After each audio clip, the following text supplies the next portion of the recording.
Yo, what is good, YouTube? It is your boy Make America Lit, back with another NBA 2K22 video.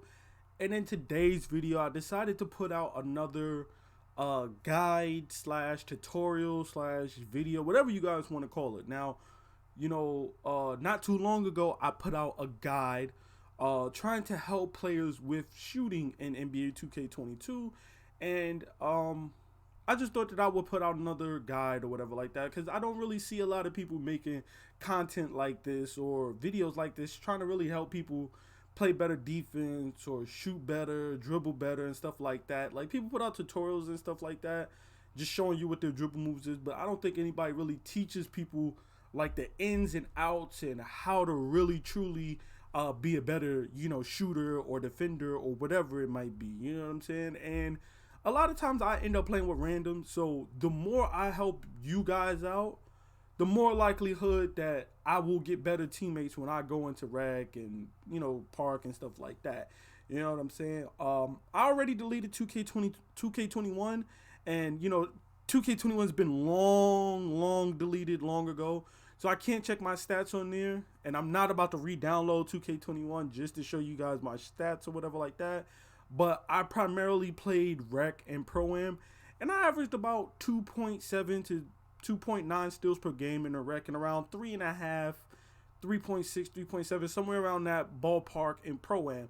And, I'm just telling you guys that because I'm not trying to brag. I know that it's not super amazing or whatever, and there's probably better defenders and just better players in general out there, that are better than me, and that's cool. But I'm just giving you guys a little just background, just to show that I have extensive time playing on lockdowns. You know what I'm saying? I've been making or playing on defensive builds since 2K17. 2K17, I had a 6'6" point guard lockdown as well as a 6'10" small forward lockdown. 2K18, I think I had a glass lock at power forward or center, a 6'10", 6'11". Rebounding defense center. I forgot the exact name of what it was called in 2K18, but that was when they started with all the weird wonky names or whatever, because you was able to put your primary and then your secondary. 2K19, I had a shooting guard 6'6" or 6'7" pure lockdown, which I made him shooting guard specifically because he ended up getting silver corner specialist, so I was shooting like a pure sharp almost. And then I also made a 6'10" small forward pure lockdown in 2K19. And 2K20, I had a two-way finisher and a multi-position defender. 2K21, I had a perimeter lockdown and a multi-position defender, as well as a two-way finisher. And then I believe in 22, out of my 8 builds, I believe 5 of them are, red builds, defensive builds. So, I have a glass cleaner, 2 glass lockdowns, a two-way playmaker, and a two-way sharpshooter. The only builds I don't have that are not defensive is my pure playmaker and my 2 play shots. Every other build I have in this game is a red build.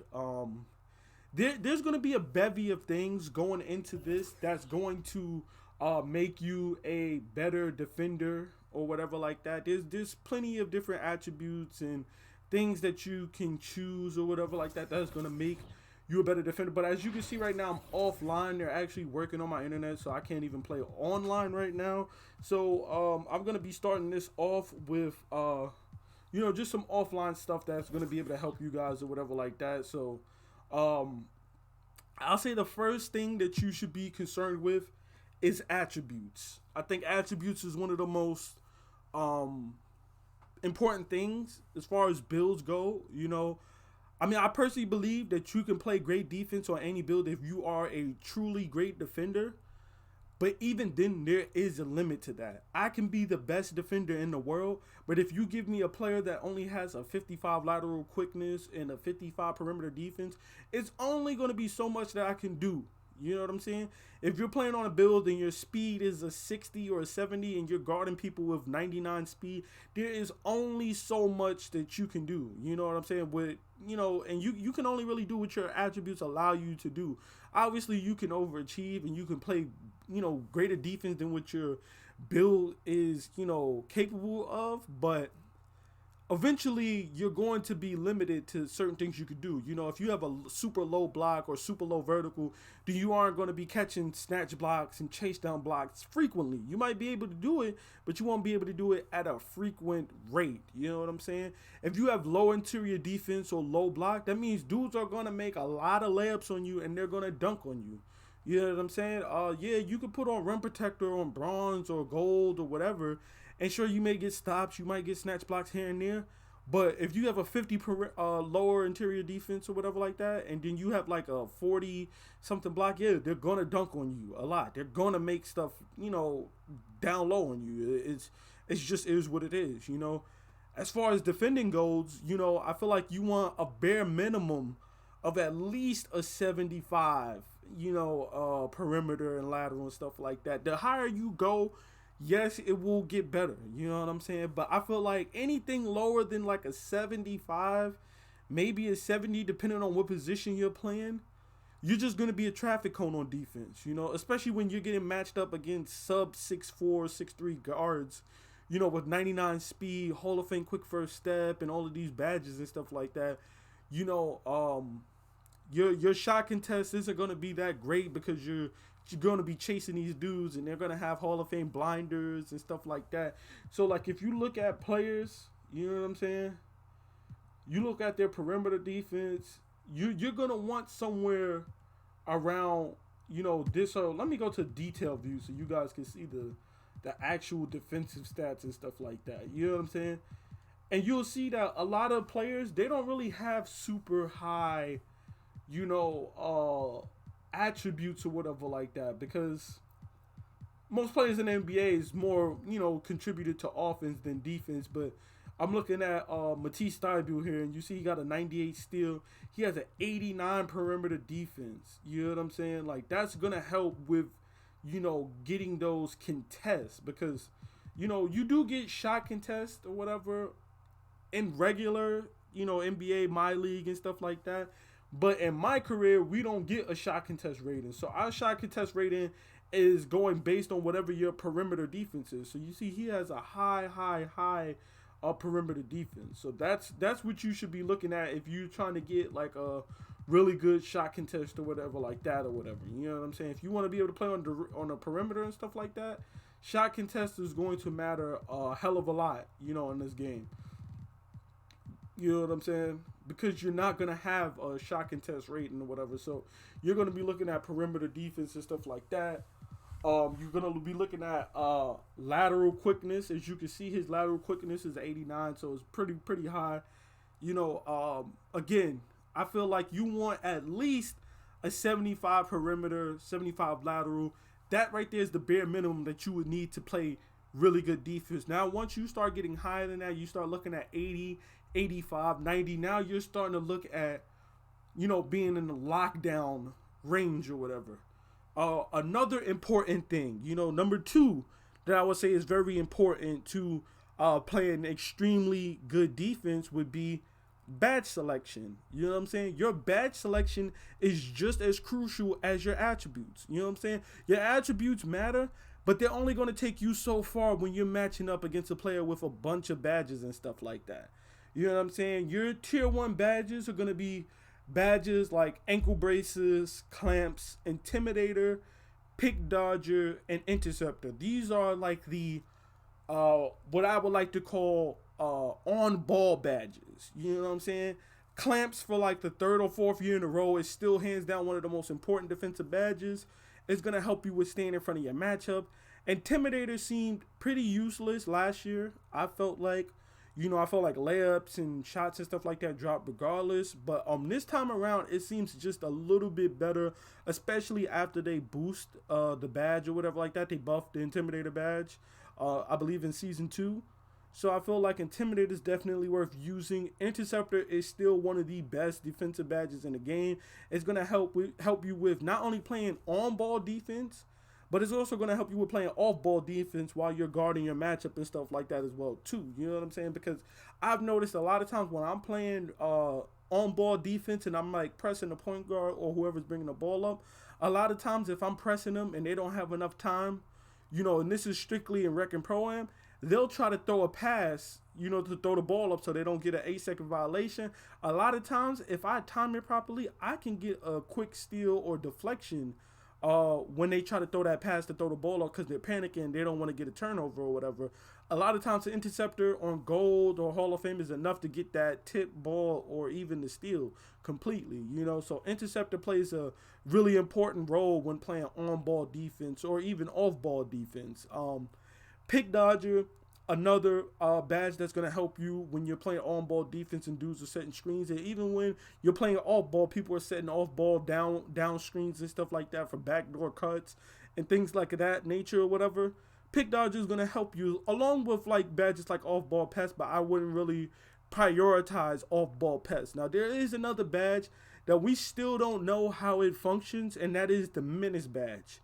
A lot of people like to run this badge. Personally, I've ran Menace on bronze, and I'd say, I just couldn't recommend it because all it does is drop the attributes. We still don't know how much it drops the attributes by. Does bronze drop it 1 attribute, 1 point? Does it drop it 2? Does it drop it 3? Is it 1 point per level? So Hall of Fame being dropping their attributes by 4 points.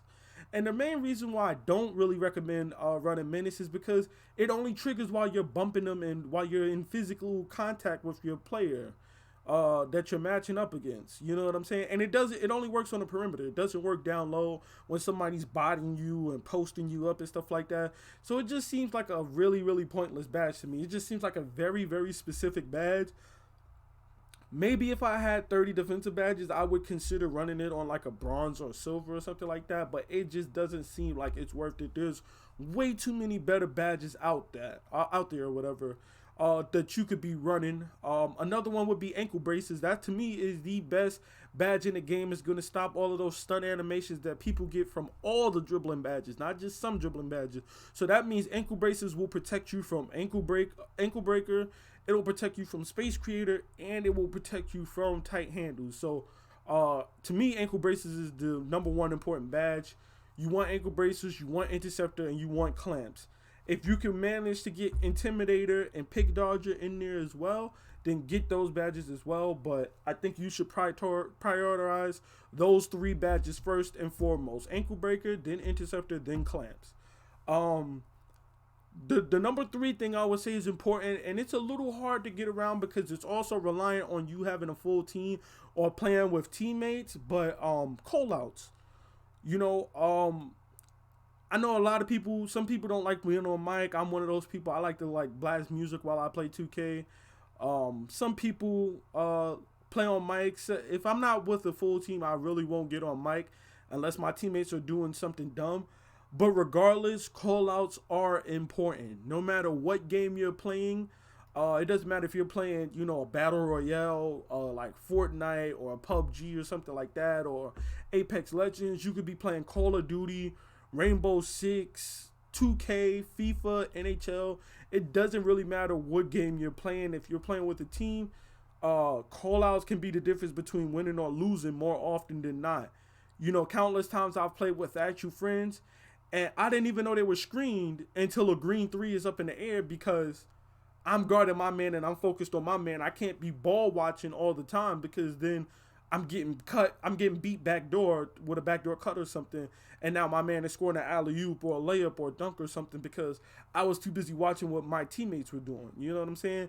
Yes, you need to be focused on the court and your teammates, and you do need to, you can't just be watching your man. Sometimes you do need to watch, the down screens or the backdoor cuts or the fakes and stuff like that. But call out. Your teammate, again, might be focused on his matchup. Maybe he's watching for the backdoor cuts. Maybe you're playing zone and he's got 2 in his zone or whatever like that. Whatever the situation is. Maybe he saw you get screened, but he wasn't sure if you was caught in the animation, or maybe you got hit on the screen, but you knew you was going to get it by it or whatever based on the animation you got. We won't know that because I'm not you. So plenty of times I've gotten screened and I've gotten out of it in time to get a contest. Only you are going to know. You know what I'm saying? Sometimes you get lucky and sometimes you don't. But if you call out and they're good teammates, they're going to switch or try to pick up or get to you. A lot of times I won't switch because dudes won't switch for my guy. So what I'll do is I'll flash like as if I'm gonna switch onto their guy and then just run back to my guy. Just flashing like that is enough to help them. You know what I'm saying? And if they're shitty defenders, they're not gonna help you at all. And there's nothing you can really do about that. You know what I'm saying? Like there are times when you get randoms that just suck. Randoms that don't switch, randoms that don't call out, randoms that don't help at all. They just stay on their man. You know, but at least if you call out, you at least give them a chance to help you. If you don't even call out, they won't even be in position to even try to help you or do anything to help you or anything like that. You know what I'm saying? Another thing that helps when it comes to playing defense or whatever like that is help defense. Help defense is exactly what it's called. Helping on defense. Part of being a really good defender is knowing when to sag off your man or whatever like that.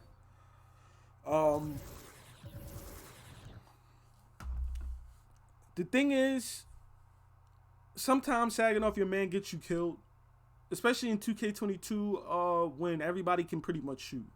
The entire, just like pretty much the entirety of everybody who makes players and stuff like this in this game can shoot. So it does become a little bit of a problem when you try to sag off or whatever like that.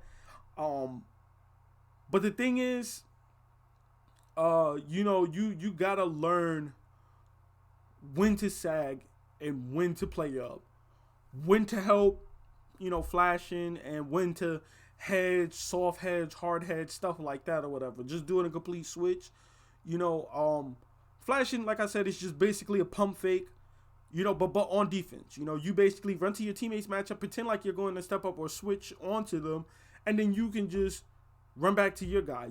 Flashing is good because it just buys your teammate time to get to the open defender or make the switch if they're going to make the switch.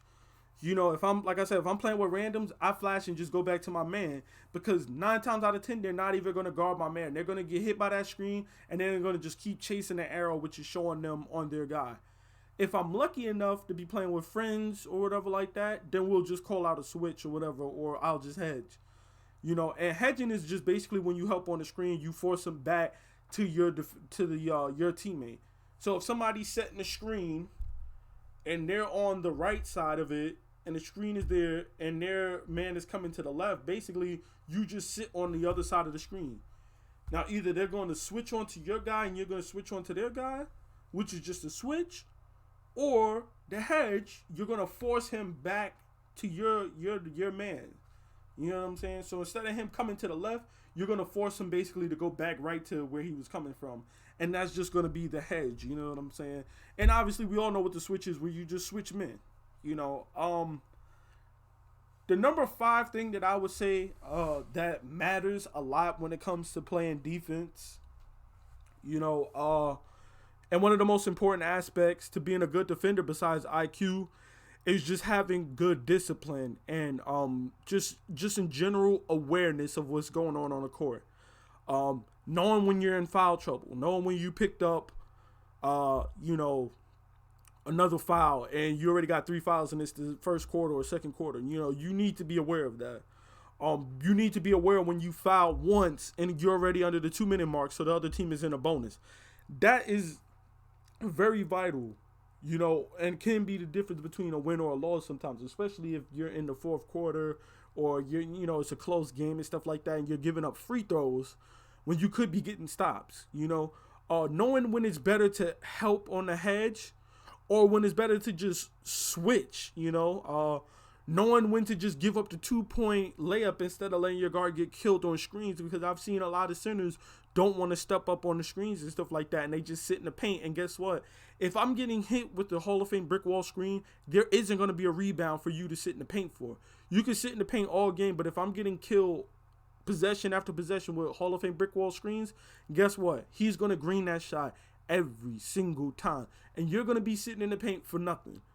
You know what I'm saying? My guy's going to have 40 points and cool, you're not getting killed as the center, but guess what? You're not going to have a goddamn rebound. You're going to have 0 rebounds because they're going to score every single time because I'm getting killed on the screens, Another big thing that I see a lot of people doing is, like, literally everyone can shoot, which means you can't leave your man for anything. Unless you see your man was left wide open, or you made a switch, nobody got to your man, and he was wide open for like a corner three and he didn't pull it, and you know for a fact he can't shoot, then you can leave him open. But under no circumstance should you be leaving anybody open if you know that they can shoot or they can kind of shoot.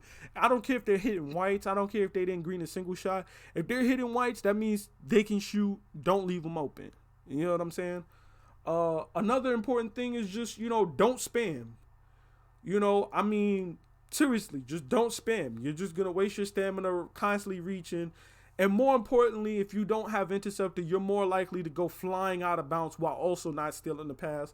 And then your guy is going to score a wide open jump shot. You know what I'm saying? So try to anticipate it. Try to bait them into throwing it. What I like to do is if I'm guarding somebody in the corner, I like to leave that corner wide open, run to the paint, and then run back over to my man. I want them to think that I'm not like paying attention and I'm trying to help somebody else or going to the paint for a rebound. And a lot of times you'll bait them into throwing a bad pass. And also what you'll notice is when you reach, you'll also notice that sometimes you temporarily stop moving while you're reaching. So if I'm on a corner three and my matchup is in the corner waiting for the ball and I reach, a lot of times they'll cut back door when you reach because they know that there's like a split second when you can't move. You're stunned. And when you do that reach or whatever, that's going to give them enough time to blow past you and cut back door for a layup, a dunk, or whatever.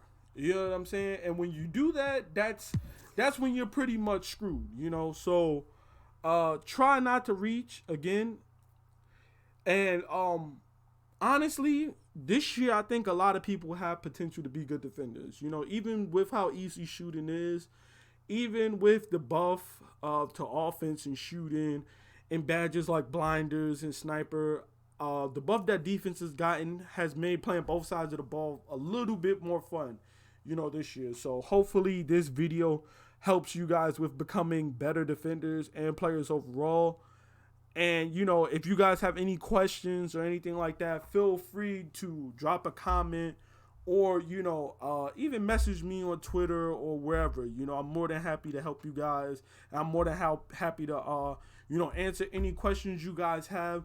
I'm also going to be doing a second part to this video as well. If this video gets at least 10 likes, I'll do a more in-depth guide or whatever, or video to playing better defense with like actual examples and stuff like that on screen. I know right now I just got like BS and stuff like that on the screen and just showing, attributes and stuff like that and badges or whatever. But, that's just because right now my internet is down, so it's a little bit hard to actually get online. But once I get my internet and stuff like that sorted out, I will be putting out an in-depth guide or whatever as far as playing better defense and stuff like that.